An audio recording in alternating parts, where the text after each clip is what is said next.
Adelante, hermana. Ok, muy bien, ya estamos en vivo. Hola, ¿qué tal? Muy buenas noches, bendiciones. Es un gusto, es un placer, es un honor, es una bendición estar nuevamente aquí en el canal Nueva Vida en Cristo, canal oficial del programa Defendiendo y Predicando el Evangelio del Señor Jesucristo, a quien le damos toda la gloria, le damos toda la honra, toda la alabanza y toda la adoración, ya que Él es el único digno de recibirla. Mi nombre es Yadira Molina, estamos transmitiendo desde Chiapas, México, y hoy domingo tenemos un programa especial, como bien lo dice este programa, es defendiendo, es predicando.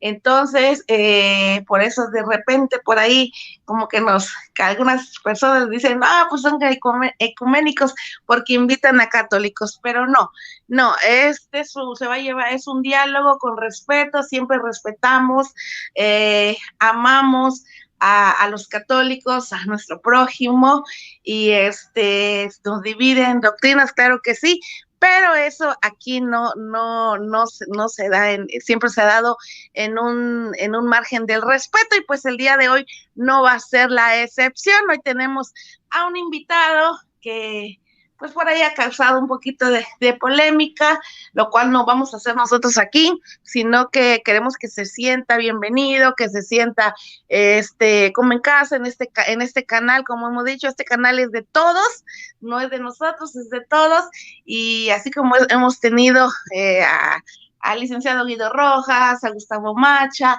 a los testudos, y siempre se ha llevado en un margen del respeto lo que son de la parte católica.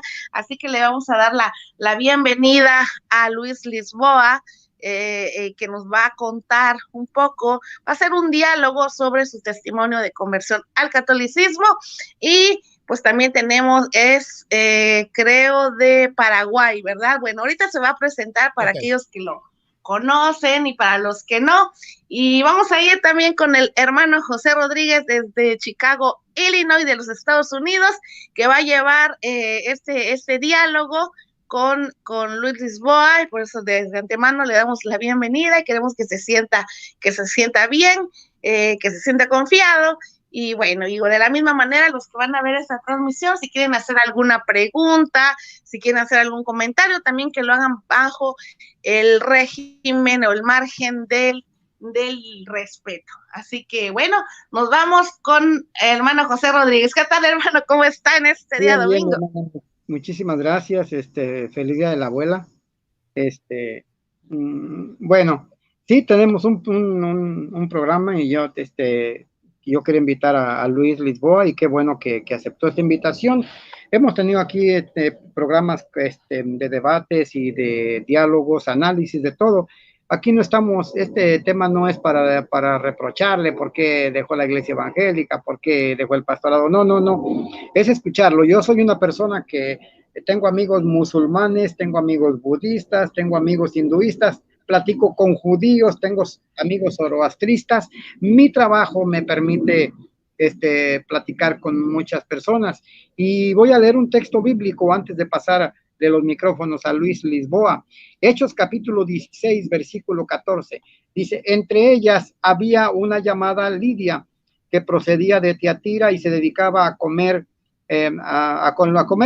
de telas.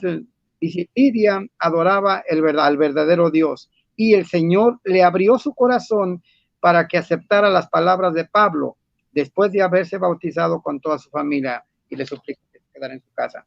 ¿Qué quiero decir con este texto? Yo antes peleaba mucho y con los católicos, testigos de Jehová, etcétera. Y me di cuenta que nosotros no convencemos a nadie, que no, el faltarnos al respeto, el pelear con las personas de otras doctrinas no nos lleva a nada bueno. Entonces aquí dice: entre ellas había una Tiatira que adoraba el verdadero Dios, y el Señor le abrió su corazón para que entendiera las palabras que Pablo estaba hablando. En este versículo me enseñó que nosotros no somos nadie para ofender a las personas, ni para decirle que por qué no cree como nosotros, simplemente escucharlas. y el que abre el corazón y el que convence y el que llama es Dios. Así es que sin más ni más le pasamos los micrófonos a Luis Lisboa desde el país guaraní, si no me equivoco, Paraguay. No. Adelante, Luis, y bienvenido. Bueno, bendiciones, un gusto poder dialogar con ustedes. Veo algunos comentarios fuertes, pero está bien, se respeta, cada uno tiene la libertad de hacer su opinión, ¿no? Pero le saluda el hermano Luis desde Uruguay, soy de Uruguay, no de Paraguay. La diferencia es poca, en realidad puedo hablar un poco de guaraní, o sea, los puedo saludar en guaraní, ñandeyara tanderobasá, porque estuve viviendo en Paraguay justamente cuando era protestante. Cuando era protestante fui pastor evangélico y estuve bastante tiempo en Paraguay haciendo la hora misionera, así que aprendí un poco a hablar el guaraní también, pero soy de Uruguay y en este momento vivo en Uruguay. Charrúa 100%. Charrúa, sí, exactamente. Luis Suárez, Cavani, y Godín, Josema. No sé si le gusta el fútbol, porque todos esos nombres son de futbolistas. ¿Cómo no? Sí, claro que no, Luis Suárez el mordelón, claro que sí. Bueno, sí, somos bastante bravos los uruguayos. Demasiado, diría yo, sí. No, es el equipo más chico, pero es el que ha aportado mucho al fútbol, no tanto en Latinoamérica, sino también a Europa y ahora África también. Es un país pequeño, para los jugadores que ha exportado son bastantes. Pero sí, bueno, exactamente. Uruguay sí. es un país futbolístico. Sí, no, en México hay mucho uruguayo. No, y México es un país muy futbolista. Tengo muchos amigos de México que me hablan de los jugadores uruguayos que van para ahí porque, claro, acá en América los países que pagan mejor a los futbolistas es México, Brasil, y creo que paramos por ahí. Ahora ya Estados Unidos también, pero bueno, no vamos a hablar de fútbol, pero es importante ver, ¿no? Era México, después ya vino desde el año 1994, cuando fue la Copa del Mundo en Estados Unidos, que ahora ya Estados Unidos ya también está pagando muy bien a los jugadores, pero bueno, ya México ya no están tanto en el primer lugar, pero bueno, del fútbol y de Uruguay pasamos a la palabra de Dios, pasamos a ver, Luis,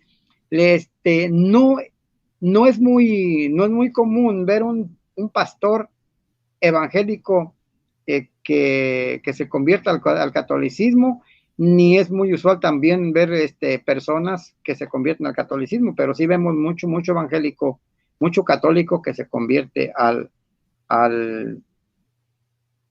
catolicismo. No, mucho no, pero sí es muy común ver a los católicos. Sí, al revés. Del catolicismo a la iglesia evangélica. Y por eso se llama la atención. Entonces, yo, como dije antes, porque muchos van a preguntar, ¿por qué lo invitaste? Porque no, a mí me gusta platicar con todo tipo de gente y repito, tengo la gracia, tengo la bendición de Dios de conocer muchísimas personas de diferentes culturas y diferentes credos, y me llevo bien. Yo tengo mi convicción, mi fe nadie me la va a cambiar, pero sí, puedo platicar con cualquier persona. Los micrófonos son de usted, Luis, adelante. ¿Cómo fue la conversión de evangélico a católico, ya que no es cualquier persona, es pastor, estudió, tuvo que durar, fue hasta Paraguay? Entonces, yo creo que hay mucho que contar. Adelante, Luis. Ok, si me pueden pasar el enlace del canal por mensaje, se lo agradezco, así lo comparto a algunos hermanos que quisieran ver. Sí, hermana. Así que si me lo puede mandar Yadira por interno, se lo agradezco. O sea, un mensaje ahí por Messenger. Claro, ahorita se lo envío. Okay. Así yo lo comparto. Okay. Yo estoy suspendido, yo no puedo mandar. Viste, la cosa con Facebook está delicada. Sí. Bueno, podemos decir que tuve una larga vida en el mundo protestante, haciendo una larga incursión. Si bien es cierto, me dediqué mucho al pastorado, o sea, fui pastor siempre. Siempre no, desde que fui pastor nunca he dejado el pastorado hasta ahora. He viajado, siempre lo hice con amor, nunca me tomé en broma la fe, nunca me tomé en broma la religión. Y digo religión porque, bueno, sé que algunos dicen que el evangelio no es religión, pero sí es una religión, porque la palabra religión quiere decir, justamente si ustedes buscan en el diccionario, la palabra religión significa eh, justamente conceptos que relacionan a una persona con la fe que profesa. Entonces, si yo tengo una forma de vivir que va relacionada a la fe que profeso, soy un religioso, por la definición propia del diccionario. Entonces, siempre fui amante de Dios, de la Biblia, de la verdad. No quiero decir que porque yo me haya vuelto católico, yo soy el dueño de la verdad. ¿Ok? No. Simplemente me limito a contar mi experiencia. ¿Ok? Tenemos que ser conscientes que hay muchos grupos que creen estar en la verdad y todos asumen que están en la verdad. Un testigo de Jehová tiene una Biblia y asume estar en la verdad. Un mormón dice estar en la verdad y tiene una Biblia. Un bautista dice estar en la verdad y tiene la Biblia. Un pentecostal dice estar en la verdad y tiene su Biblia. Un adventista dice estar en la verdad y tiene su Biblia. Un presbiteriano, un luterano, un anglicano y un católico también. O sea, tenemos variedades, múltiples grupos con diferencias, podemos decir que muy grandes, y todos dicen estar en la verdad. Entonces, quiero que entiendan esta conversación desde esa perspectiva. Por supuesto que la verdad no puede ser relativa y tiene que haber una sola verdad, pero siendo realistas, la verdad lamentablemente es interpretada por diferentes grupos de diferentes formas. Pero siempre fui amante de la verdad. Más allá de haber sido yo en inicio un pentecostal, siempre quise la verdad. Entonces voy a comenzar y el hermano me puede hacer las preguntas que quiera. Yo fui bautizado como católico de bebé, pero nunca ejercí el catolicismo porque era un niño. Mi madre, más o menos cuando yo era un niño adolescente, ella migró para la fe evangélica. Mi madre era católica. Y aquí el hermano comenzaba diciendo que es muy común ver que los católicos se hagan protestantes. Pero de alguna manera mi madre representa un montón justamente de ese fenómeno, católicos haciendo evangélicos. Por ejemplo, hoy por hoy tengo el gusto de poder hablarle a mi madre de la fe católica, enseñarle la doctrina de la fe católica, y mi madre nunca había escuchado lo que yo le estoy enseñando sobre la fe católica, habiendo sido ella católica. Por lo tanto, ella dejó el catolicismo desconociendo totalmente lo que enseña el catolicismo. Ella no sabía nada de catolicismo, nada. Hoy yo le estoy enseñando lo que dice la doctrina católica, lo que dice la ortodoxia católica, y tal vez Dios me ayude, capaz que la convenzo y quizás esté de vuelta en las filas católicas. Pero ese no es el fin de la discusión o del diálogo. A lo que voy es que mi madre migra, ella no conocía la doctrina católica, ella estaba enferma, entonces miren cómo es la cosa, que siendo católica no entendía nada, no era tampoco practicante, no era una practicante del catolicismo. Era católica porque ella era hija de católicos, de esos católicos que van cada tanto a la iglesia, ¿verdad? Pero se define católico. Va una vez por año, 2 veces por año, pero es católico, ¿verdad? No conoce la doctrina católica, pero es católico. Bueno, así era mi madre, una católica que iba 1, 2, 3 veces quizás a la iglesia católica. No conocía la doctrina católica. Tanto es así que ella estaba buscando un lugar para curarse de una enfermedad. Fue a brujos, a hechiceros. Ella, en realidad, a ver, con mucho respeto, siendo mi madre, porque ella sabe, o sea, este diálogo ya lo he tenido con mi madre, no se va a ofender, pero siendo mi madre, o sea, tengo que ser sincero, ella estaba buscando una sanidad y no le importaba tanto lo que diga la Biblia, porque no conocía la Biblia de hecho, ¿ok? Por ahí la invitaron a una iglesia pentecostal. Y ahí fue una iglesia pentecostal y empezó ella a tener una vida dentro de esta iglesia. Y yo iba con ella, me llevaba, ¿verdad? Después empecé yo a ejercer a tener cierto compromiso con algunos movimientos juveniles de la iglesia, Después, ya siendo más joven, empecé a trabajar en la radio de la iglesia. Después ya era evangelista. Después fui diácono, fui misionero, fui pastor. Y podemos decir que tuve una vida dentro del pentecostalismo, ¿ok? Por un largo tiempo. Fui diácono, fui pastor. Pero habían ciertas cosas que no me cerraban. Habían ciertas cosas que me hablaba el pentecostalismo que no era coherente, ¿ok? Que no era coherente para lo que yo veía, para lo que yo escuchaba y experimentaba. Por ejemplo, el hablar lenguas. El hablar lenguas, esta iglesia practicaba el hablar lenguas. ¿Sí te escucho? Sí, sí, Luis, adelante. No. Entonces esta iglesia era una iglesia que hablaba lenguas. Pero resulta que todos hablaban las mismas lenguas y siempre eran las mismas palabras. Entonces uno se pregunta, ¿qué idioma más raro tienen los ángeles compuesto por 2 o 3 frases? No hay más. O sea, en un idioma hay muchas palabras, muchos verbos, muchos sustantivos, muchos adjetivos, muchas palabras para construir un idioma. Pero dentro del pentecostalismo solamente habían arrabasayas. Y era más o menos lo mismo que se decía y que todo el mundo repetía. No parecía ser un idioma, menos un idioma compuesto por 3, 4 frases que todo el mundo repite. Y eso me empezó a mí a dar a cuestionar un poco el tema de los dones y el don de lengua. Eso me llevó a buscar formarme teológicamente fuera de un movimiento pentecostal. Entonces, en Uruguay goza de gran reputación un instituto bíblico bautista, de sociedades bíblicas también, está relacionado con sociedades bíblicas. Y empecé a estudiar allí en ese instituto.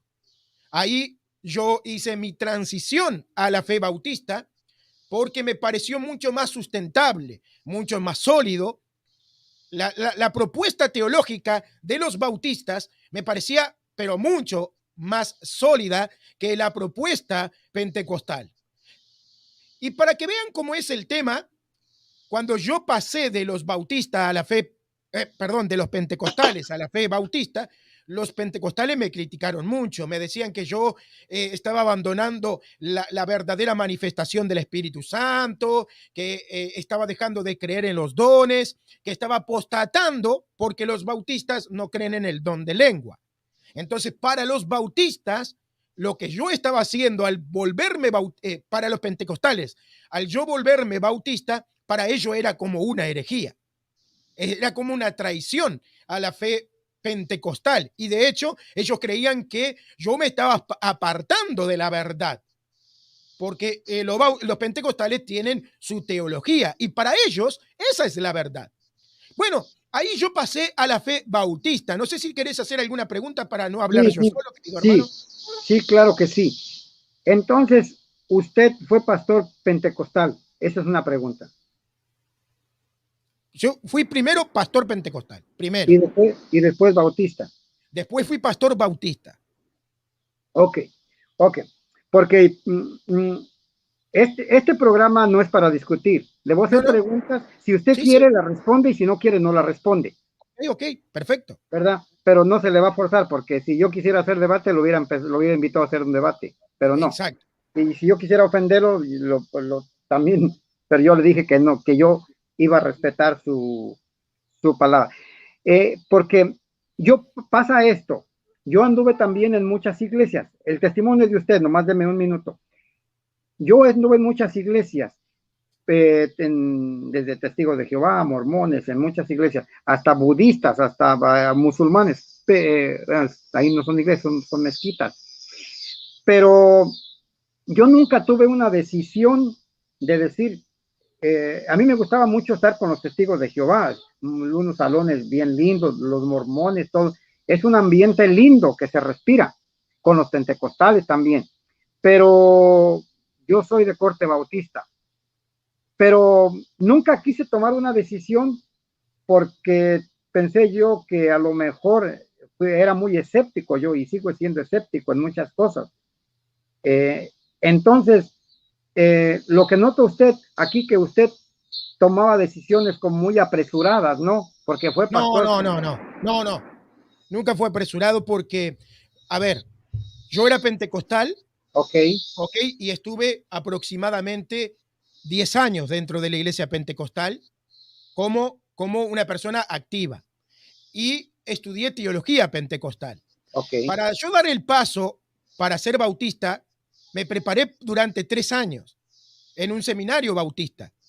Entonces no fue apresurado. Me llevó su tiempo poder asumir que la postura bautista era mucho más centrada que la postura pentecostal. No fue de la noche a la mañana, ni de un día me amanecí y dije, quiero ser bautista. No, no, no.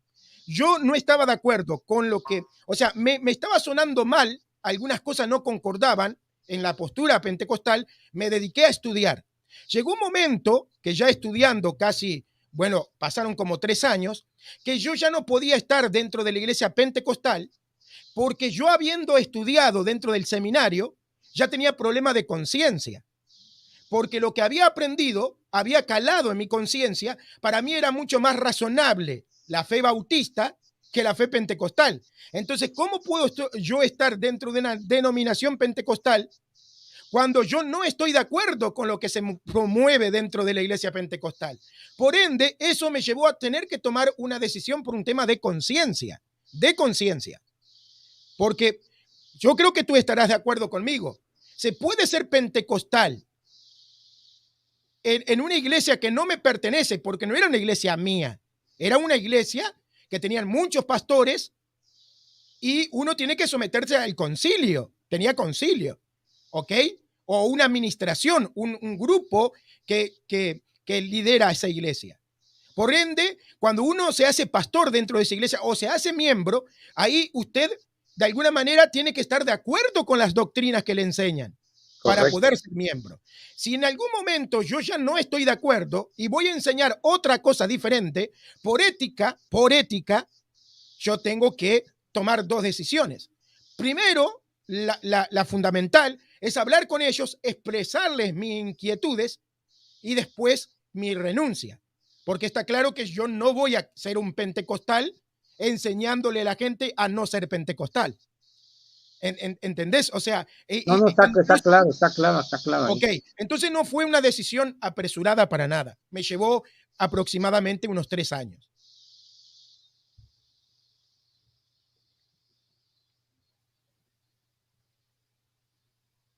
Ok, entonces ahí después de ser pastor, porque sí fue, que quede claro para la gente que nos está acompañando, que sí fue pastor pentecostal. Entonces, si, si desde un principio usted no miraba como que no encajaban en su forma de pensar, en su forma de creer en el pentecostalismo, ¿por qué sigue ahí? No, no fue de un principio. Porque, por Yo, ejemplo, yo al principio, yo estuve con los testigos de Jehová 3 años, pero nunca fui testigo de Jehová. Yo claro, nunca acepté sus doctrinas. ¿Por qué? Porque yo, cuando yo de recién empecé a leer las escrituras, a mí me regaló un sacerdote la Biblia Dios habla hoy, con los libros que le llamamos deuterocanónicos.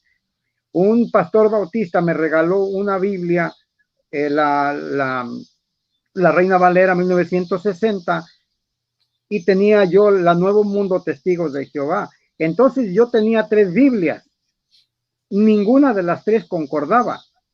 Lo que yo hice, que yo me salí, no quise ser ni bautista, ni testigo de Jehová, ni católico, ni nada, y yo tuve que apartarme como digamos, entre 10 y 16 meses me tuve que apartar, pero nunca tomé la decisión de adoptar ninguna de esas doctrinas. Me llevó mucho tiempo a mí también, y miraba yo las 3 Biblias, la católica, la Reina Valera y la del Nuevo Mundo, pero nunca, incluso hasta el Corán, que también como que me convencía a veces, pero nunca tomé una decisión para decir, es así. Entonces ok, yo soy de la corriente bautista desde el principio y gracias a Dios sigo ahí, pero me costó también, me costó. Bueno, adelante, Luis. ok. En mi caso, yo no estuve en desacuerdo desde el principio. Yo estaba de acuerdo, amaba la doctrina pentecostal, la defendía con uñas y dientes, la predicaba, la creía, era mía. Por eso dije desde un principio, yo siempre me tomé la religión o la fe o la Biblia, como quieran llamarle, en serio, ¿ok? Y amaba la doctrina pentecostal, pero la realidad me fue llevando a que habían cosas que no concordaban. Pero eso no fue en el principio. Yo ya era pastor. Y incluso consejos, por ejemplo, la iglesia pentecostal a la que yo pertenecía enseñaba que el vino era pecado, ¿ok? Y decían que, por ejemplo, que Jesús existía un vino que no tenía alcohol, pero, pero con el tiempo me fui dando cuenta, mediante los estudios, que eso no era verdad. No existe vino sin alcohol, ni en la cultura griega ni en la cultura hebrea. Vino es vino, jugo de uva es jugo de uva. Si la Biblia quisiera hablar de jugo, hubiera usado la palabra jugo, porque en el hebreo existía la palabra para jugo, como en el griego existe la palabra para jugo. Pero la palabra vino, que si no me equivoco es oikos, es vino. No hay un vino sin alcohol. O sea, incluso podés hablar con un judío, porque de hecho yo lo hice, ¿ok? Y me confirmó que no existe en la cultura judía un vino sin alcohol. El vino es y tiene alcohol. Entonces todo eso me fue llevando a darme cuenta de algunas cuestiones. También esta iglesia decía que las mujeres no podían usar pantalones, solamente falda. ¿Ok? De estas iglesias bastante, podemos decir, cerradas, ¿no? Y yo al principio lo enseñaba, lo creía, pero con el tiempo eso me fue llevando a darme cuenta que en realidad era un error. Pero para entonces ya había pasado mucho tiempo, yo ya era pastor. Cuando yo empecé a cuestionar, tienen que entender que yo ya era pastor de esta denominación. Por ende, después por un tema de conciencia, yo tuve que tomar el cambio. Cuando empecé a estudiar, yo quería sacarme las dudas. Como le dije, yo amaba la verdad.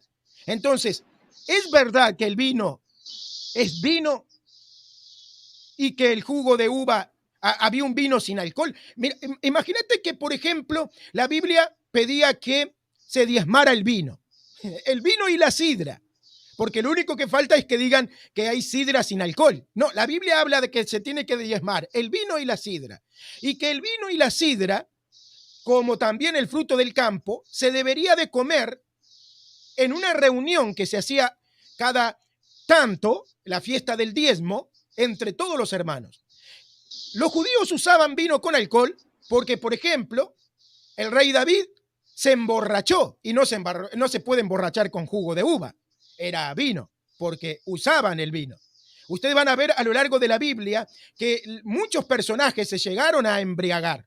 Incluso David emborrachó a uno de sus soldados. ¿Se acuerdan cuando él quiso acostarse con la mujer de ese soldado mano derecha de David? Lo emborrachó, y no lo emborrachó con jugo de uva, lo emborrachó con vino, porque se usaba el vino, era vino, tenía alcohol. Entonces, yo me voy dando cuenta de todos estos problemas, y yo no quería ser parte de una falsa. O sea, yo no puedo estar en una denominación y decir, hermanos, el vino es pecado. No. Emborracharse es pecado. Los borrachos no van a entrar al reino de los cielos, pero ninguna persona por tomar un vaso de vino se va a ir al infierno. Entonces, por amor a la verdad, tuve que tomar una decisión que tenía que ver con mi conciencia. O me voy por la verdad o me quedo en la mentira. Con mucho respeto a los hermanos pentecostales, porque yo sé que ellos no lo hacen de maldad. Es que ellos lo creen, yo lo creía. Si a mí alguien me preguntaba, hermano Luis, ¿usted cuando decía que el vino era pecado, lo hacía por maldad? No, yo repetía lo que me enseñaban. Yo repetía lo que me decían y lo creía. Y lo defendía como si fuera la verdad absoluta, hasta que me fui dando cuenta de que no era la verdad absoluta. Y eso generó un tema de conciencia que, por supuesto, uno tiene que actuar conforme la verdad. No sé si querés hacer otra Sí, pregunta. no, claro, claro. Pero ahí también, Luis, a la experiencia que yo he tenido, y que nos contó un misionero ahí, estoy un poquito allí en desacuerdo con usted. Mm, por ejemplo,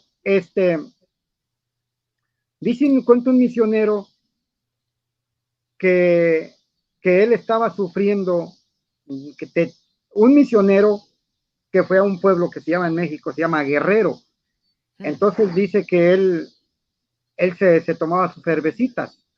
Sí. Entonces ellos estaban um, ayudando a una pareja que él era alcohólico. Entonces dice que ellos acostumbraban, su esposa y él, siendo misioneros, a tomarse sus cervecitas. Entonces la mujer a las que ellos estaban ayudando fue a su casa sin pensar a mediodía y resulta de que ellos tenían su cerveza y la mujer salió llorando y ya jamás volvió. ¿Por qué? Porque no es que sea malo el vino, no es que sea mala la cerveza. Todos sabemos, todos sabemos que hace más mal una soda que una cerveza una copita de vino, pero no se hace por el testimonio.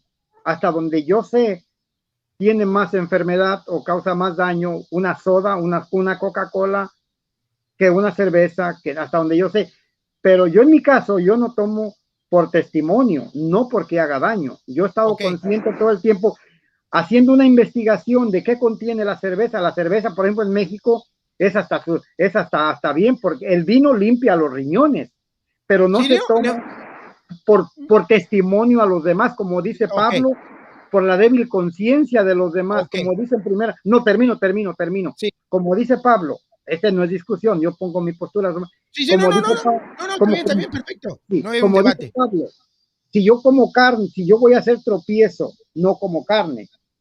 Y si yo no voy a hacer tropiezo como carne, al débil, para no hacer tropiezo al débil. O sea, no es, hay que dejar bien claro que no es porque sea pecado, sino por testimonio a los demás. Es todo. Bueno, adelante. yo quiero responder a esto, porque esto es importantísimo. Lo que vos tocaste es importantísimo y es parte justamente de por qué yo dejé de ser pentecostal. Porque ese era un argumento que muchos pastores pentecostales me dijeron para que yo no dejara el pentecostalismo. Me dijeron, Luis, acá lo importante es que vos sepas qué es la verdad y vos, a ver, que para vos no sea pecado, no, está bien, pero por respeto a los hermanos, no hables del tema. Entonces, ¿qué pasa? Acá viene un punto clave y fundamental. El apóstol Pablo, cuando habla acerca de los débiles, él no dice, dejen de enseñar que es pecado y que no es pecado por causa de que los débiles no van a entender. No. El apóstol Pablo está hablando de que si hay débiles, nosotros, por causa de esos débiles, debemos de respetarlo. Ojo, pero el propio apóstol Pablo está enseñando que no es pecado. Por ende, el apóstol Pablo enseñaba a la iglesia lo que es pecado y lo que no es pecado y cuándo uno comete pecado y cuándo no comete pecado. Entonces, ¿cuál es el deber del pastor? El deber del pastor no es dejar a la iglesia en inmadurez por causa del débil, porque entonces va a ser un criadero de personas débiles. Porque si yo no puedo enseñarle a la iglesia que beber un vaso de vino no es pecado, porque hay débiles, entonces siempre la iglesia va a ser una iglesia débil. ¿Por qué? Porque yo no le enseño la verdad como el apóstol Pablo enseñaba la verdad, diciéndoles, miren que no es pecado. Pero cuando vayan a la casa de alguien, ahí está hablando de un caso particular. No está hablando de la enseñanza del pastor. Pablo está de acuerdo que el pastor debe de enseñar la verdad y llevarla a la madurez y no a la inmadurez. Entonces, si yo no enseño la doctrina bíblica y les enseño a los cristianos lo siguiente, ser cristiano no es sacar las botellas de vino, ser cristiano es dominarse. Ser cristiano no es sacar a las mujeres de la calle y decir, no quiero que por mi calle no pasen mujeres. Ser cristiano es sacar el adulterio del corazón, dominarse, enseñar la madurez.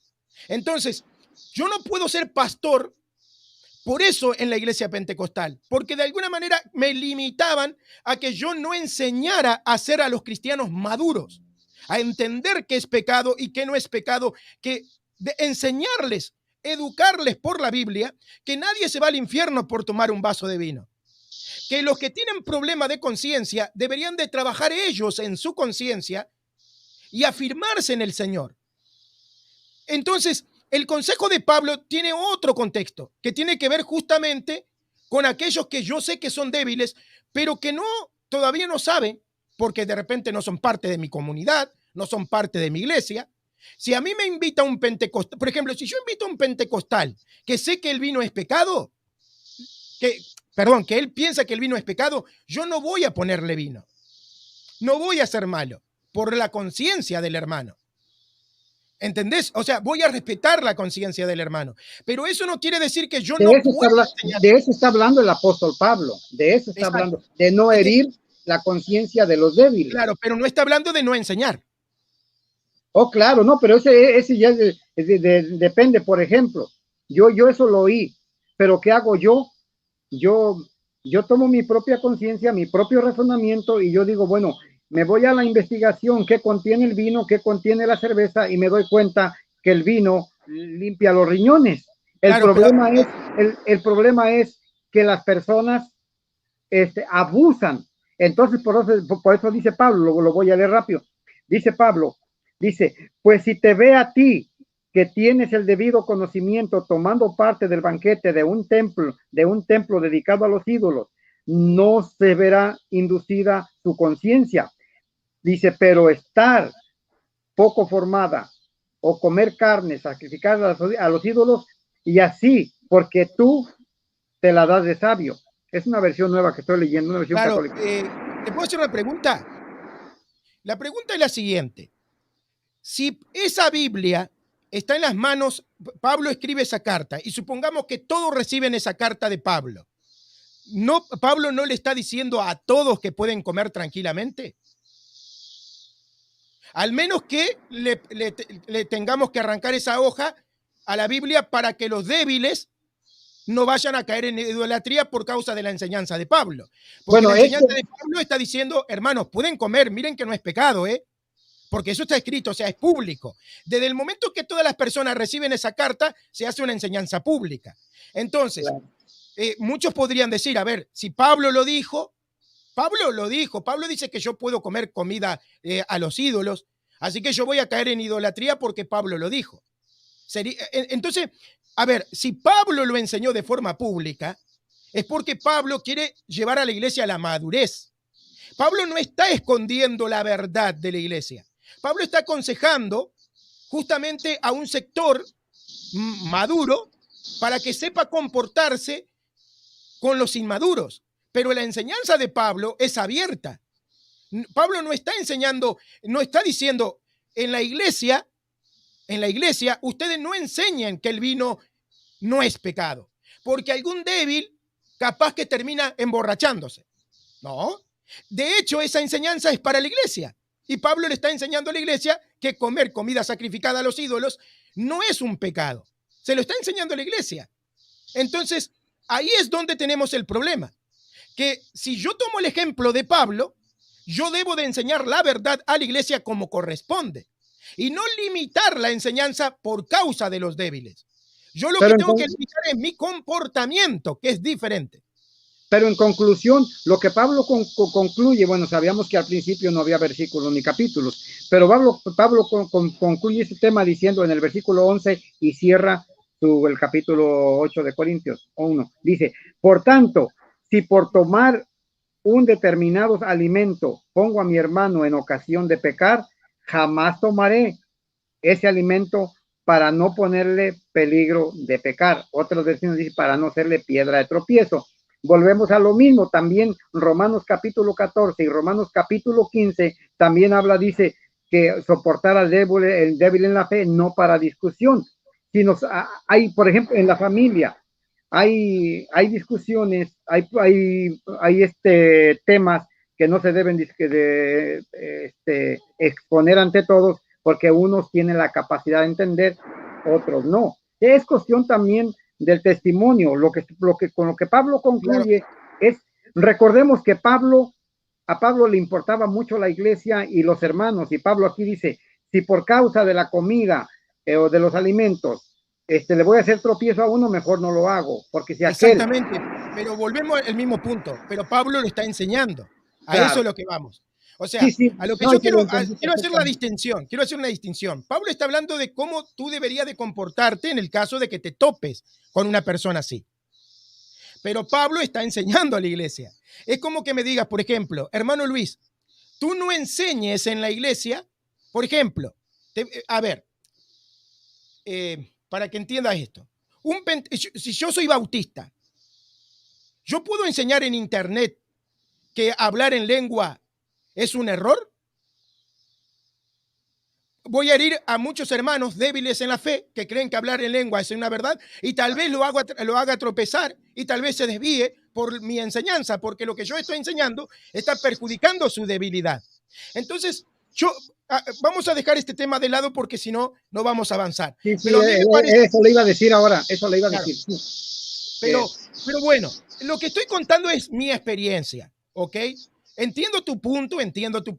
No, no, y Entiendo, para cerrar con esto, Luis, para cerrar sí, con esto, con este tema es muy importante también, todos somos responsables. Yo digo mi testimonio, cuando yo oí también esto de algunas personas que decían, tomar cerveza es del diablo, el vino es del diablo, uno también tiene la responsabilidad y todos somos conscientes de investigarnos también qué es malo y qué es bueno. No nos vamos a creer. Por eso hay pastores que dicen, a mí me gusta mucho la corriente bautista porque en la bautista hay muchos pastores que dicen, no te creas ni de mí, tú investiga de la Biblia y ora a Dios, no pierdas la comunión con Dios, no pierdas la comunión con Dios y no te pierdas la comunión con su palabra para que nadie venga y te saque de tu camino tan fácilmente. Entonces, todos somos responsables, como dice Gálatas 6:4, dice, cada uno llevará sus propias cargas. Dice Pablo, todos son responsables, cada uno es responsable de dar cuentas a Dios y cada uno es responsable de sus propias vidas. Así que tampoco no podemos echarle la culpa al pastor, a los líderes, ni al sacerdote, porque todos tenemos responsabilidad. Dios nos dio. claro, sí, pero acá el gran problema es que esta iglesia enseña que el vino es pecado. O sea, no te está diciendo que tomar una copita te puede hacer pecar. Te están diciendo que incluso comer torta con alcohol es pecado. ¿Cómo la ves? Bueno, es que lo que pasa, en sí, ¿qué es pecado? ¿Qué es pecado? Viene de la palabra griega hamartía, errar al blanco simplemente, o sea, equivocarnos, podemos decir. Lo que pasa que lo que muchos hacen es decir, si tú le dices a una persona que tomar alcohol no es malo, que tomar cerveza no es malo, el borracho empieza con una cerveza, el borracho empieza con una copa de vino. Ese es el problema de que las personas... Una pregunta, ¿y ese hermano sería cristiano? Suponemos supone que tenemos Hay a un hermanos hermano que en vez de débiles, ser hay borracho, hermanos no, pero débiles. a ver, un segundo. Si ese hermano en vez de ser borracho es mujeriego, ¿le tenemos que decir que tiene que cortarse los ojos? No, y ahí entra el razonamiento también. Ahí entra el razonamiento. También Por eso, pero vamos a dejar ese tema y continuamos. Ok, Eh, seguimos. Bueno, Bueno, entonces termina usted con la iglesia pentecostal y luego cómo es que usted se integra a la iglesia bautista, porque usted después pasa a la iglesia exactamente. bautista. Yo, entonces, hago este seminario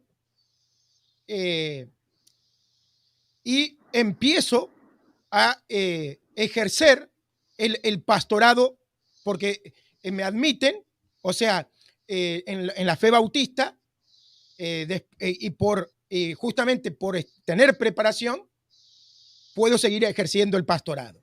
Y entonces ejerzo ahora el pastorado de forma muy diferente a lo que era el pentecostalismo, porque el pentecostalismo era de forma jerárquica, o sea, había como un jerarca, como una especie después de concilio y todos los demás pastores.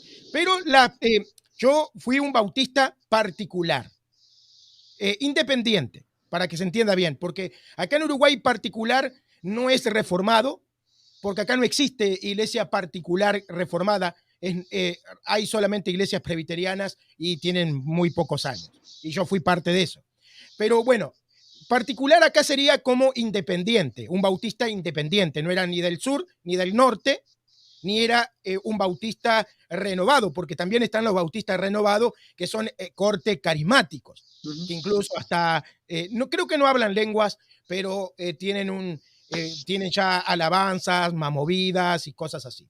Bueno, yo fui un bautista independiente, empecé a formar una comunidad bautista, ¿ok? Y seguí con mi intención de seguir preparándome, ¿ok? Teológicamente, recibir más educación. Y en eso conozco a bautistas, acá sí, bautistas particulares, que serían los bautistas reformados, pero no acá en Uruguay, porque acá en Uruguay no hay. Los reformados, o sea, ellos empezaron a dialogar conmigo, hermanos empezaron a dialogar conmigo sobre la salvación que no se pierde. Todos saben, ¿no? El tulip, los calvinistas.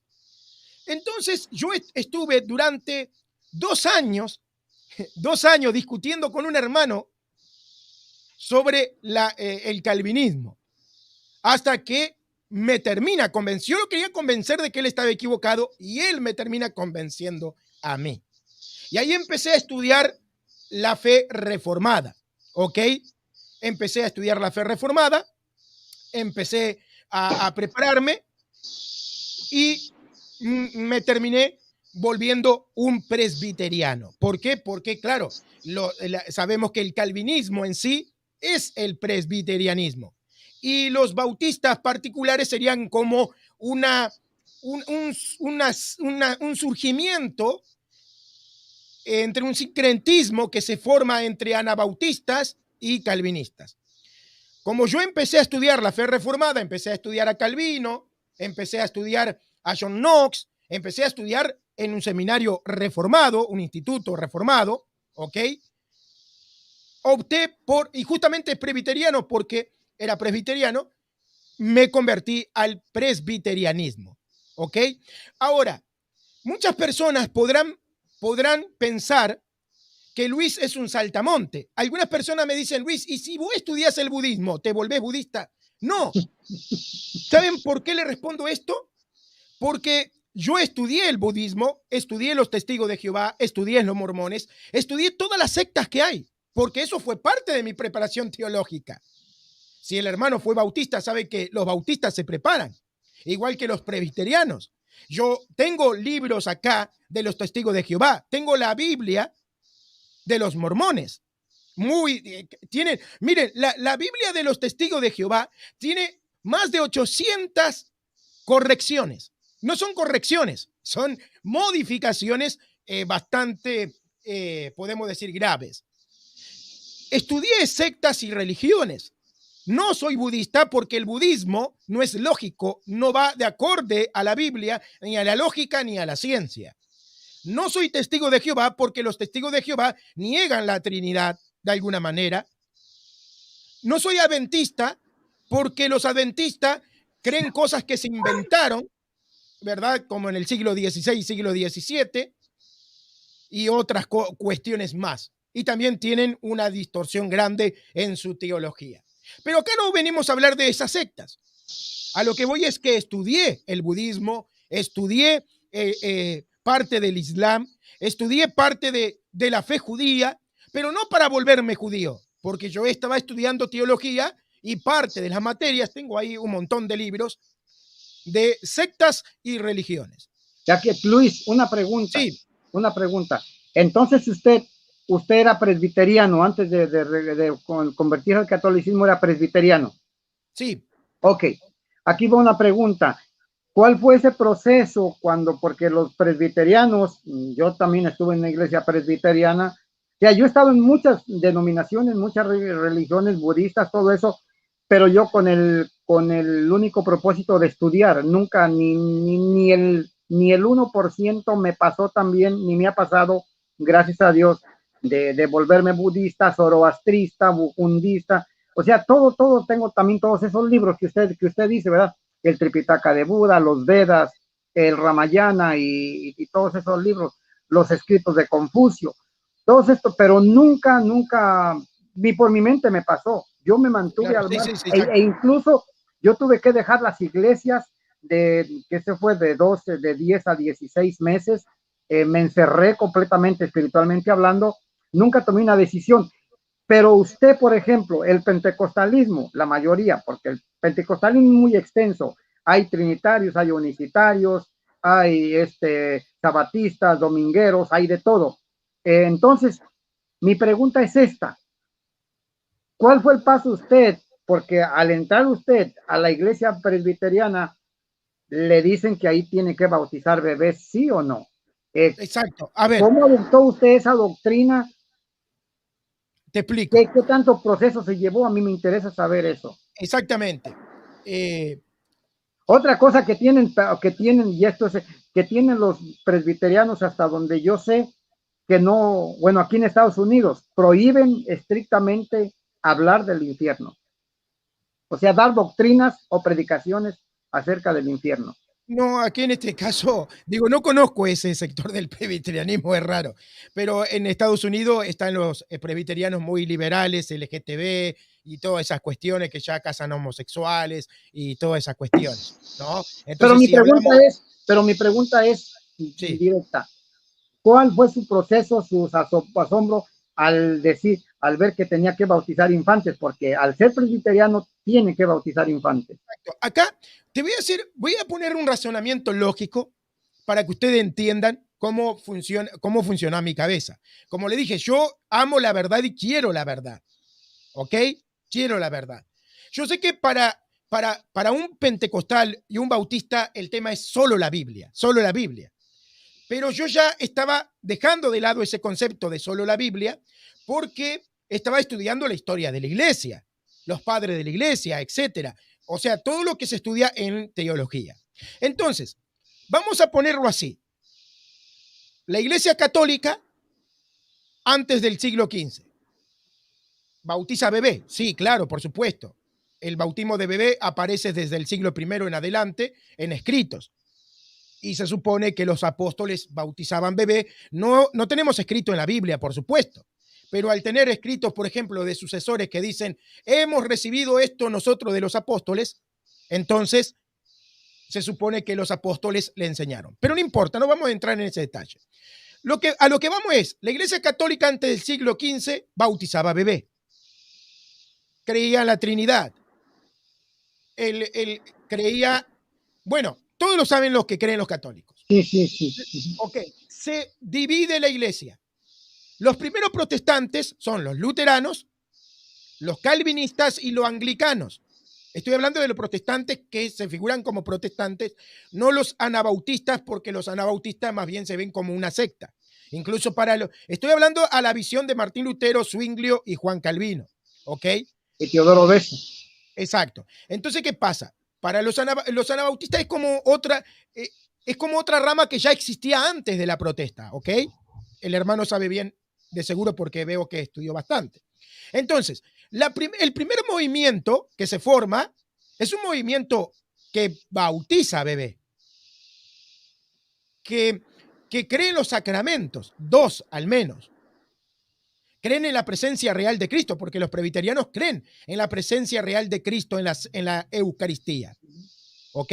No creen que se transforma el elemento, pero creen que está Cristo presente y que participamos de forma espiritual del cuerpo de Cristo, cosa que después los pentecostales y bautistas no creen. Pero no importa. Primero están entonces vamos haciendo una línea temporal. Católicos, después los movimientos más ortodoxos, luterano, anglicano y presbiteriano, que creen en el paidobautismo. Después, en la línea de tiempo, podemos decir que se forma un sincretismo entre los anabautistas y los calvinistas, que se llaman puritanos y otras cosas más, y aparecen los primeros bautistas particulares, que son calvinistas, pero no bautizan niños. Pero eso con el tiempo. Después nace en el siglo XIX el pentecostalismo. Entonces, en la línea de tiempo, el pentecostalismo es el último movimiento, ¿verdad? Podemos decir que es el movimiento que está más alejado de la ortodoxia que se manejaba antes del siglo XV. El pentecostalismo es el movimiento más alejado de esa ortodoxia. Si nosotros si yo me vuelvo católico en busca de una verdad histórica, entonces mi proceso es en retroceso. Paso de pentecostal a bautista y es lógico porque es el camino hacia adelante y yo lo tengo que hacer hacia atrás. Por supuesto que eso no lo veía yo así, pero viéndolo hoy es lógico, en busca de una verdad, en busca de una respuesta, en busca de responder, ¿verdad? Ciertos dilemas que para mí en un momento no eran dilemas, pero después se van haciendo dilemas, yo voy caminando hacia atrás, pentecostal, bautista, y llego a un movimiento que es semicatólico. Lo dice la hermana Yadira. He visto alguna publicación de Yadira que dice los presbiterianos después del catolicismo son los siguientes herejes. Se respeta el pensamiento. Pero sí, es verdad. Muchas personas, por ejemplo, los pentecostales y bautistas creen que los luteranos, los presbiterianos y los anglicanos son semicatólicos. Yo estoy en un camino en retroceso. Estoy estudiando la historia, la evolución de la iglesia, cómo la iglesia va evolucionando, cómo la iglesia va caminando a lo largo de la historia, siglo I, siglo II, siglo III, siglo IV, siglo V, siglo VI, siglo VII, siglo VIII, siglo IX, siglo X, siglo XI, siglo XII, siglo XIII, siglo XIV, siglo XV, siglo XVI. Todo me lleva a aceptar el paidobautismo porque yo veo que los padres de la iglesia bautizaban bebés. Por lo tanto, yo acepto ser presbiteriano porque yo acepto la tradición de la iglesia. Por ejemplo, ¿cuánto tiempo duró de presbiteriano? Y a unos 5 años más o menos. Ok. Una pregunta. Bueno, primero antes de la pregunta, una afirmación. El pentecostalismo es muy extenso, recordemos como hicimos ahí, sí. Trinitarianos, universitarios, domingueros, sabatistas, de todo. Ok, entonces, pero el don de lenguas existe hoy un día. Yo soy de corriente bautista, pero yo sé que hay don de lenguas porque yo he visto testimonios de que existe. Ahora, de que existe también mucho fraude, existe fraude, claro, existe en todas las denominaciones, en todos los grupos religiosos, políticos y demás, existe el fraude. Entonces, claro que existe fraude, pero sí existe el don de lenguas. Yo lo he visto y yo no soy pentecostal, pero he asistido a muchas iglesias pentecostales pero bueno, ese es otro tema. Recordemos que Primera de Corintios capítulo 12, capítulo 14, hablan de 12, 13 y 14, hablan del don de lenguas y habla de muchas cosas que también no podemos decir que no es en lenguas, porque recordemos también, duré como 7 meses estando en el movimiento carismático, renovación carismática de la Iglesia Católica. Duré como por 6, 7 meses yendo todos los lunes, y también se da el don de lenguas, o sea que sí existe el don de lenguas. Que la Iglesia Bautista no crea a algunos grupos, pero sí existe. Yo he visto testimonios, repito. Pero retomando lo que es su testimonio, entonces, ¿cómo es que usted, estudiando la patrística, estudiando todos los padres de la iglesia, usted se da cuenta de que, según usted, se da cuenta después con el tiempo, porque no fue de la noche a la mañana el regresar al catolicismo? Esto, para todo hay un proceso, nunca lo exteriorizó y yo no conocía mucho de usted, pero obviamente que para todo hay un proceso. Yo, por ejemplo, a mí me llevó dejar el catolicismo, me llevó mucho tiempo, fue una lucha interna, y me llevé cerca de 2 años. Aquí va la pregunta. ¿Cómo es que usted, si estuvo en el pentecostalismo, si estuvo con los presbiterianos, con los bautistas, y sabiendo usted que fueron años acerca de las imágenes, porque me imagino que usted tiene que adoptar también la doctrina de las imágenes? No tengo ningún problema. Lo que pasa es que acá viene el gran problema. ¿Cómo te puedo decir? Por ejemplo, yo siempre pongo este ejemplo. Yo tengo una foto de mi padre murió hace 3 años, lo he contado varias veces, y yo cuando veo la foto le doy un beso a la imagen de mi padre. ¿Alguien me puede acusar a mí de idolatría? No. Pero no es Nadie en el, podría. pero no es en el sentido espiritual, esa es la No, diferencia. un segundo, un segundo. Entonces, ¿qué pasa? Vamos a esto. Yo le doy un beso a la foto de mi padre con un sentido emocional. Claro, por supuesto. En memoria, hago memoria de mi padre. Los católicos tienen imágenes, pero en ninguna parte de la ortodoxia católica dice que, por ejemplo, la imagen de la Virgen María es la Virgen María, no. Un católico ve que se está rompiendo una imagen y sabe que no se está rompiendo a la Virgen María, se está rompiendo una imagen que representa la memoria de la Virgen María, representa la memoria de la Virgen María.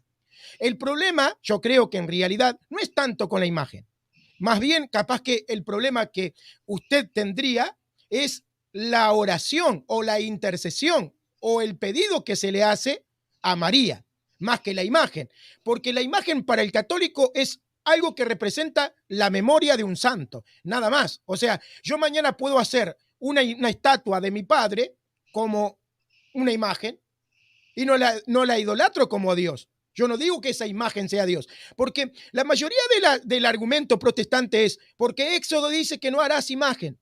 Ok, pero ¿de qué? ¿Y para qué? El texto te lo dice, el texto dice para adorarlo como si fuera Dios. Ningún católico adora a la Virgen María como si fuera Dios. Yo, por ejemplo, adoro en el sentido de como un niño, un padre le dice a su hijo, te adoro. Como un esposo le dice a su esposa, te adoro. Pero no en el sentido de rendir culto, porque solamente se rinde adoración en ese aspecto a Dios.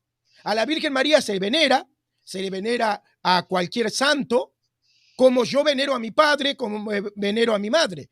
Porque la palabra venerar, si ustedes la buscan en el diccionario, quiere decir respetar y dar honores. Por ejemplo, para que veas, la mayoría de los pentecostales, bautistas y todas las religiones acá en Uruguay llevan a sus hijos a las fiestas patrias donde se rinde homenaje al prócer, al que libertó al Uruguay de los españoles. Entonces, ¿cuál es el problema? No hay ningún problema. Se está conmemorando algo que hizo un prócer, en memoria a ese prócer. No es una idolatría, simplemente es una conmemoración. Solo que saquen ahora la idea de que ya no tienen que llevar a sus hijos a la fiesta patria, que es una obligación y otras cosas más, ¿no? Al menos acá en Uruguay es así. Entonces, ahora, para terminar, el católico no adora una estatua. Al menos que me hables de un católico que no conoce la ortodoxia católica. Tengo que decir algo y voy a ser honesto. El catolicismo de Uruguay no es igual al catolicismo de Centroamérica y de otros países. ¿Sabes por qué te lo digo? Porque yo estuve en Venezuela, estuve en varios países como pastor pentecostal. Y los católicos de Centroamérica son un poco diferentes. Y no hablo de los católicos que conocen la ortodoxia, sino de los católicos del pueblo. En Uruguay, por ejemplo, no hay una religión oficial. Es más, Uruguay es secular, 100%. En Uruguay prima la filosofía, el gnosticismo, pero la religión no. Entonces, la idiosincrasia de muchos pueblos es muy diferente a la idiosincrasia del uruguayo. Y muchas veces la Iglesia Católica o sea, para atacar al catolicismo se usa justamente la ignorancia de muchos católicos de a pie y te ponen, por ejemplo, mirá este católico que va arrastrándose 10 kilómetros y que va arrastrando a una estatua pesada, pero eso no lo enseña el catolicismo en sí. O sea, la ortodoxia, estoy hablando de la ortodoxia, de las catequesis, de los numerales. A mí poco me importa lo que haga un católico y poco me importa en el sentido, a ver, sí me importa, porque si un católico está mal, quisiera que no esté mal, pero digo, no afecta mi fe lo que haga un católico mal estudiado, que de repente sí cae en idolatría. ¿Hay católicos que caen en idolatría? Sí. ¿Hay pentecostales que caen en idolatría? Sí. ¿Hay bautistas que caen en idolatría? También. En diferentes tipos de idolatría, pero caen. Pero nosotros no tenemos que juzgar la doctrina de una iglesia por la mala práctica de los que dicen ser parte de la iglesia.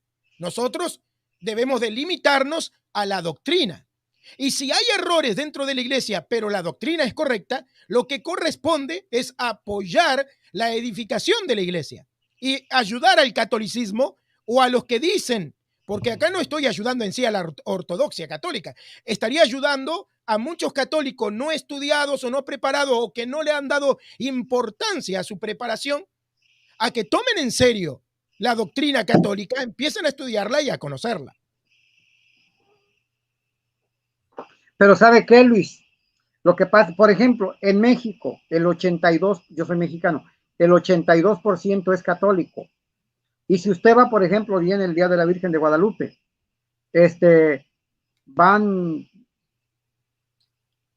este año que pasó, en el 2021, fueron más de 600,000, más de 2 millones de personas, se recaudaron $600,000, me equivoqué en la cifra, más de 2 millones de personas fueron, se van arrastrando, se van de rodillas, 1 cuadra, 2 cuadras, estamos hablando como de 100 metros, y los sacerdotes están viendo que ellos se van arrastrando, es lo mismo que sea el pueblo de Egipto, es lo mismo, o sea, yo veo, y eso vemos, usted ve, ponga un video, el Día de la Virgen de Guadalupe, el 12 de diciembre, y es lo mismo que hacía el pueblo de Egipto, es lo mismo que hacía el pueblo de Israel, es lo mismo que hacían en Mesopotamia, no hay ninguna diferencia.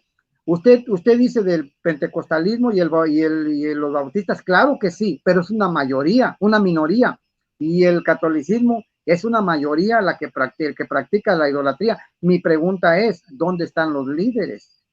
¿Dónde están los líderes? Mira, creo que la pregunta es muy interesante, pero acá, más que responder a esa pregunta, la pregunta es, ¿qué hago yo como cristiano católico? Es como, por ejemplo, si nosotros lo vemos desde un ámbito mucho más amplio y vamos a llamar cristianos a todos los grupos cristianos que existen, ¿ok? Pentecostales, bautistas, todos. Y nosotros empezáramos a juzgar el cristianismo por lo que hacen los diferentes grupos, entonces tendríamos que decir, no soy cristiano. Porque si el cristianismo hace tales cosas, entonces no tengo que ser cristiano. Porque el cristianismo hace tales cosas. Por ejemplo, 700 personas fueron violadas por pastores bautistas del sur en Estados Unidos hace unos, salió a luz y se juzgaron 400 pastores que reconocieron que fueron personas que violaron y abusaron. ¿Yo debo de dejar de ser cristiano porque los bautistas hicieron eso? No. ¿Mi deber qué es?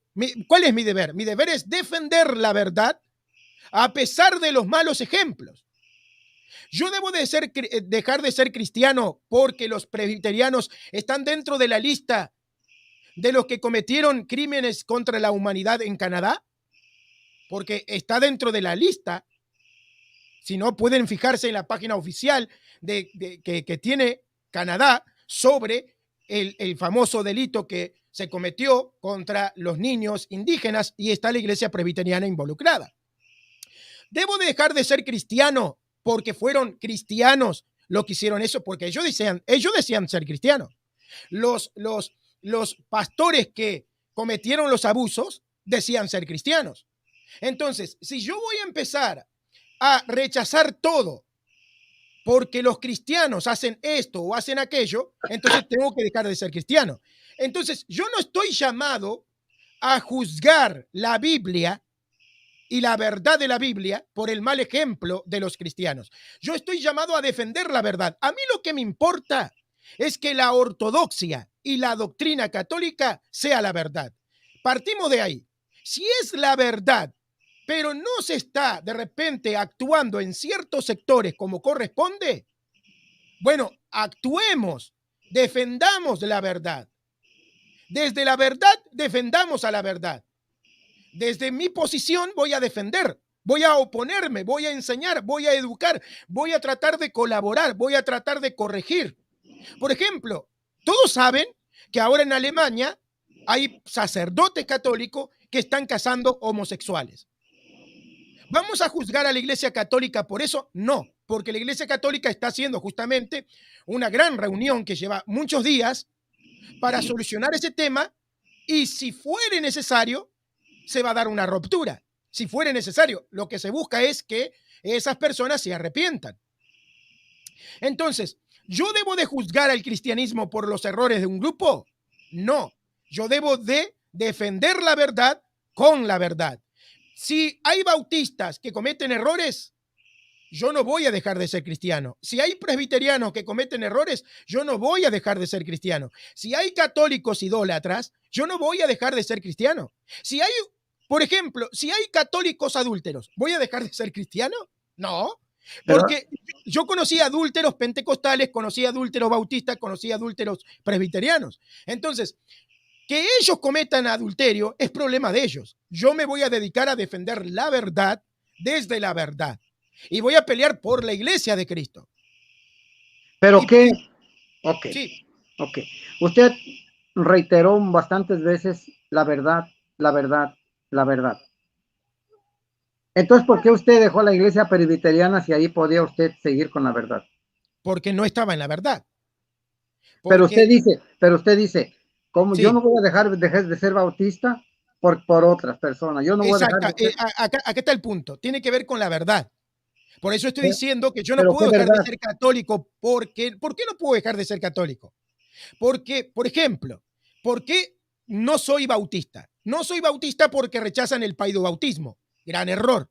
Yo no puedo estar de acuerdo con eso, porque la verdad nos enseña que hay que bautizar a la familia. Eso es una verdad. Por supuesto que podríamos eso debatirlo. Ahora, el presbiteriano bautiza bebé. Entonces me decís, ¿y por qué no puede ser presbiteriano si está de acuerdo con el paidobautismo? Porque los presbiterianos no reconocen la infabilidad del magisterio y no reconocen la infabilidad del papa. Por lo tanto, ya es un error. Yo no puedo convivir con ese error. Yo debo de apoyar la verdad. Y para mí, la infabilidad del magisterio y la infabilidad del papa es una verdad. Por ejemplo, para mí la sola escritura es un error. Al igual que la prima escritura, que es una versión un poco más elocuente de los presbiterianos y de los luteranos, prima escritura. A ver, primero sacaron sola escritura, pero como tenía ciertos agujeros, tuvieron que hacer una tesis que se llama prima escritura. ¿Qué es prima escritura? Acepto la tradición, pero a la luz de las escrituras. Pero sigue teniendo errores. Entonces yo me doy cuenta que la verdad es la ortodoxia católica porque va de acuerdo con las escrituras y lo puedo comprobar por la tradición, por la historia y tiene todo el respaldo bíblico. Por supuesto que debatible, no estoy diciendo que sea la verdad porque yo lo digo y que usted está equivocado porque a mí se me antoja decirlo. Estoy dando mi posición de lo que yo veo que es verdad y creo hoy que es verdad. Por eso no soy presbiteriano. Si fuera presbiteriano, yo estaría retrocediendo. Para mí sería un error ser presbiteriano, porque tendría que rechazar la infabilidad del magisterio, la infabilidad del papa, tendría que rechazar la versión de la justificación católica ortodoxa, tendría que rechazar todo lo que para mí es una verdad. Ok, sí.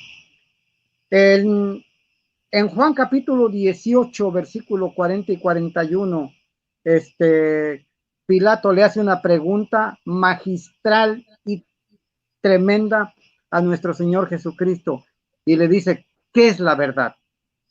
¿Qué es la verdad? Pilato, teniendo un puesto político y le pregunta y tenía esa duda, ¿qué es la verdad? ¿Qué?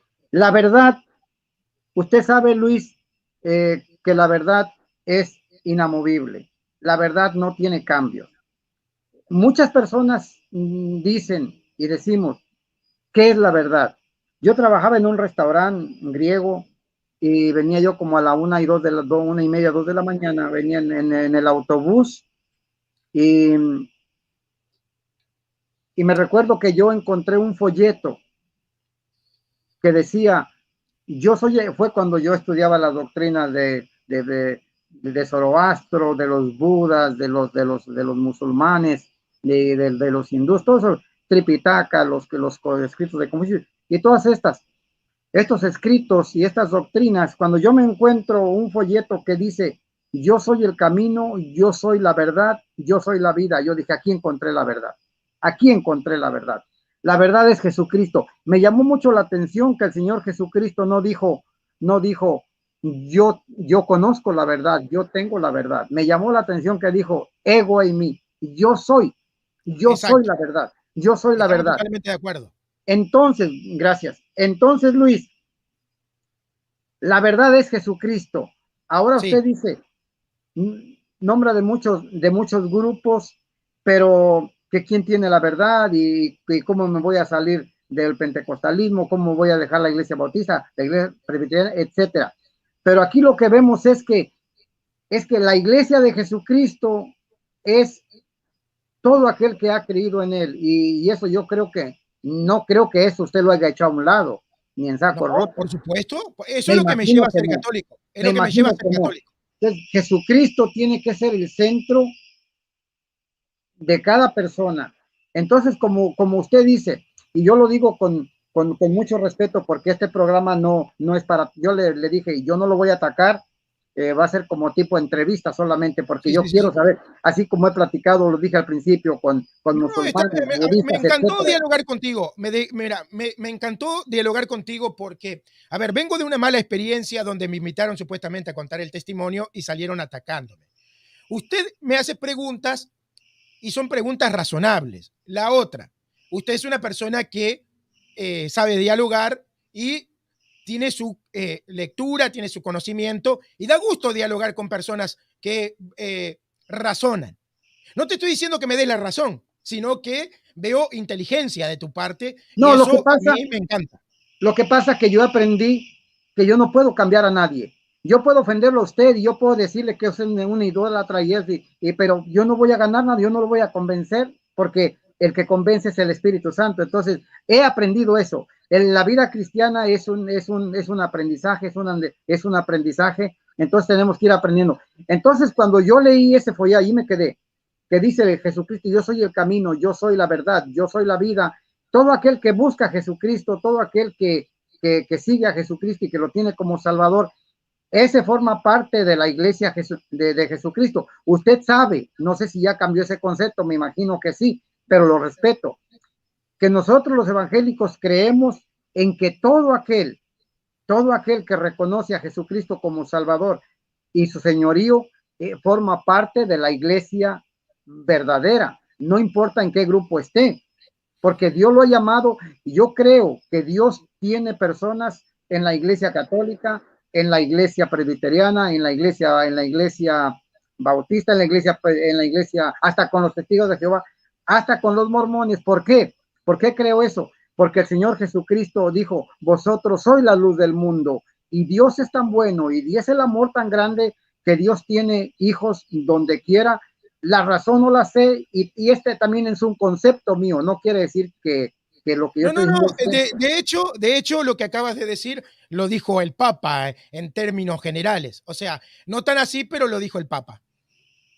sí. Entonces ahora, porque nosotros tenemos que hacer luz y tiene que haber luz en medio de la oscuridad, tiene que haber luz, y tarde que temprano Dios va a traer a esa gente a la verdad. Ahora, lo que se me quedó este punto muy importante, lo que dice usted, que del catolicismo de la ortodoxia católica, desgraciadamente, el catolicismo ahorita, hasta donde yo sé, son más de 1.375 millones de católicos en todo el mundo, más en Occidente, porque sabemos que en el Oriente y mayormente, como por ejemplo en Rusia, pues son ortodoxos, gran parte.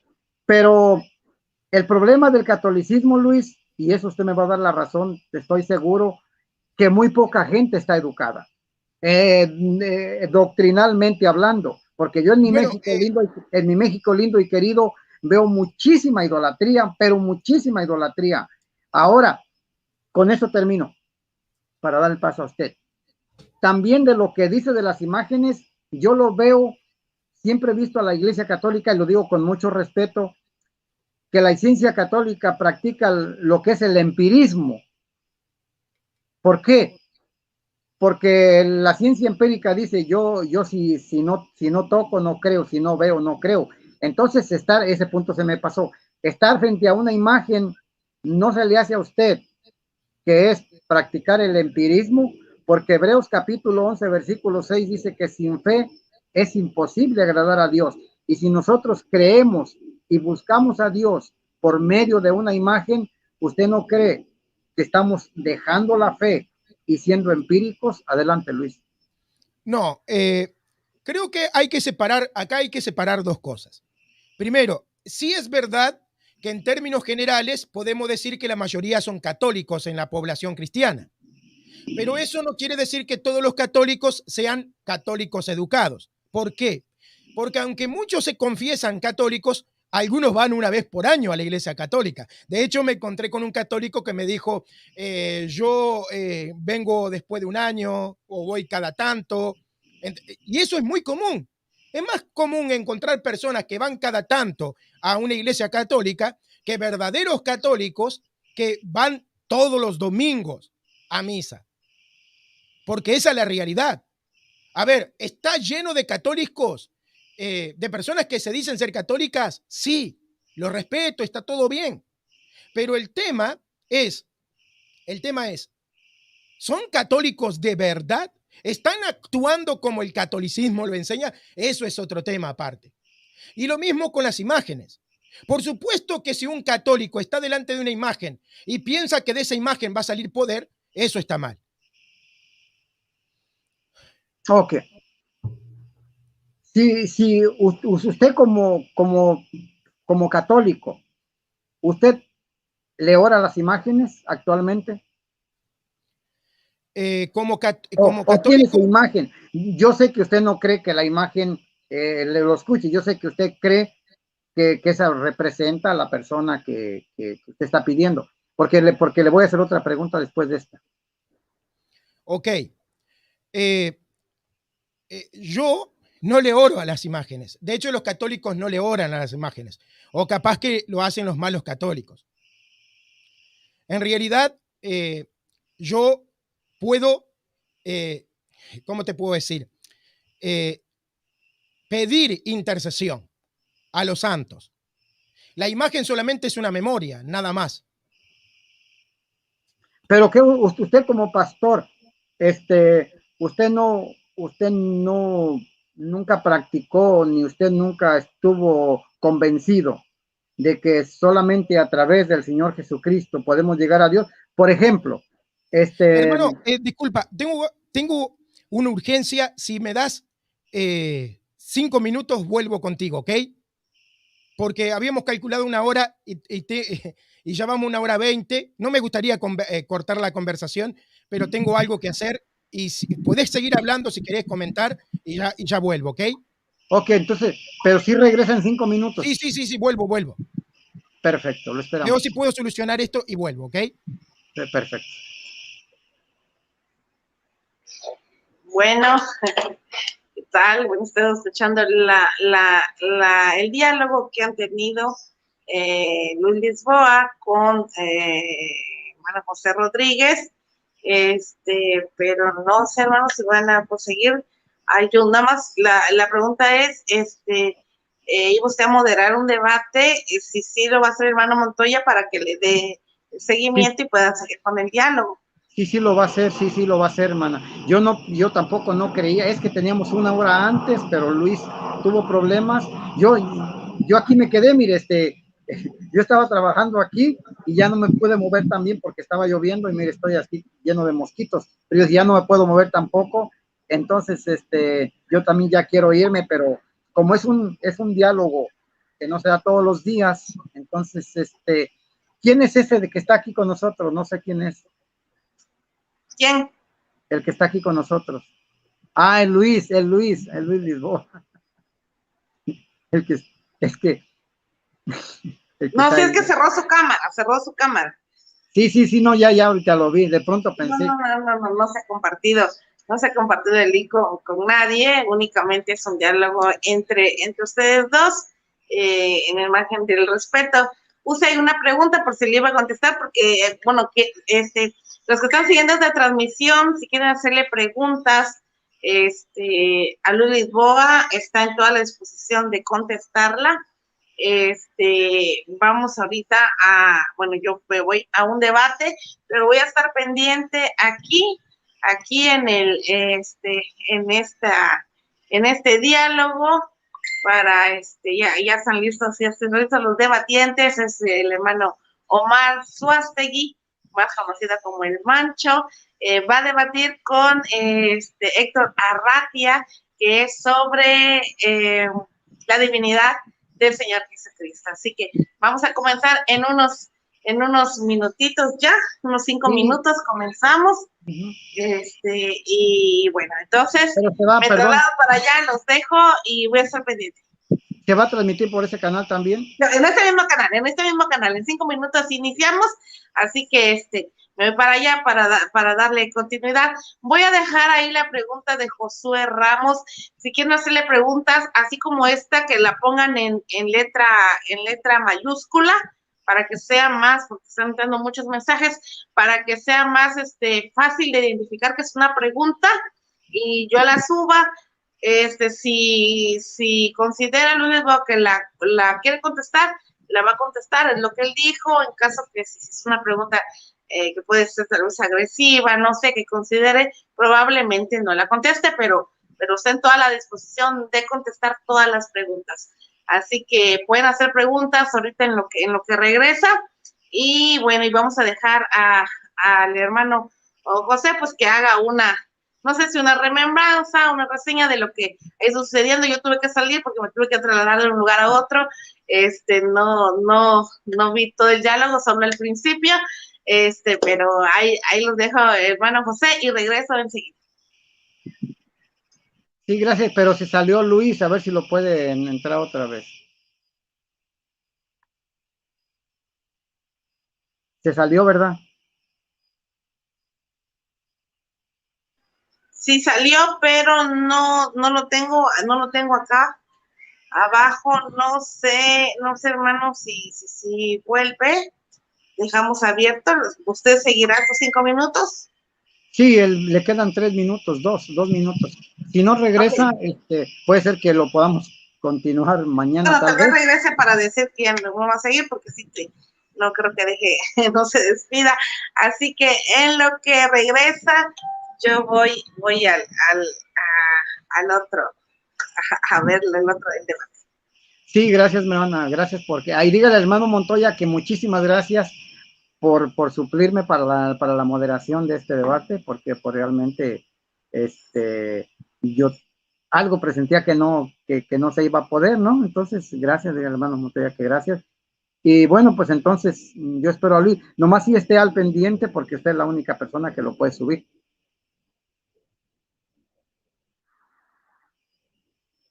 Sin micrófono no se escucha.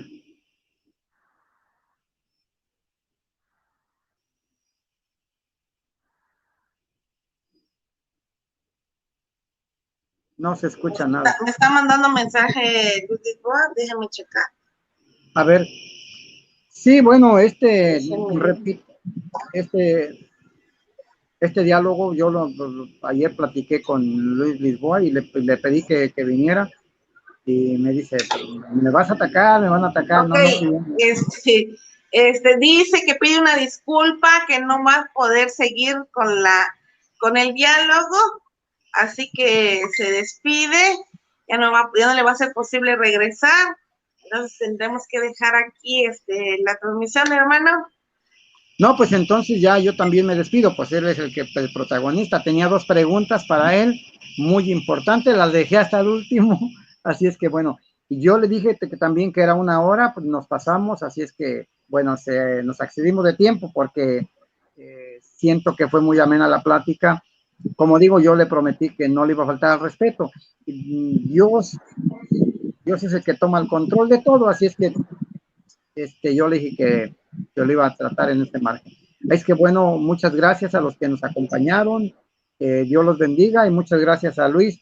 Me gustaría tener, si Dios lo permite, la segunda parte, no sé si mañana o después.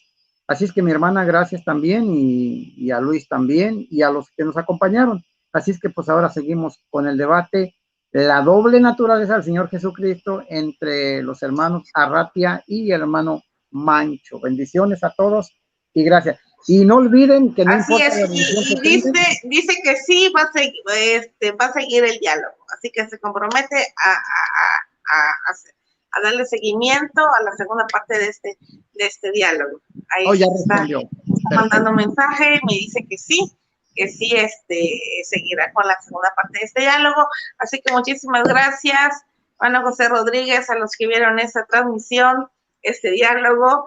Y bueno, nos vamos en unos minutos más, regresamos con el debate de la divinidad del Señor Jesucristo. Así bendición. Gracias. Regresamos.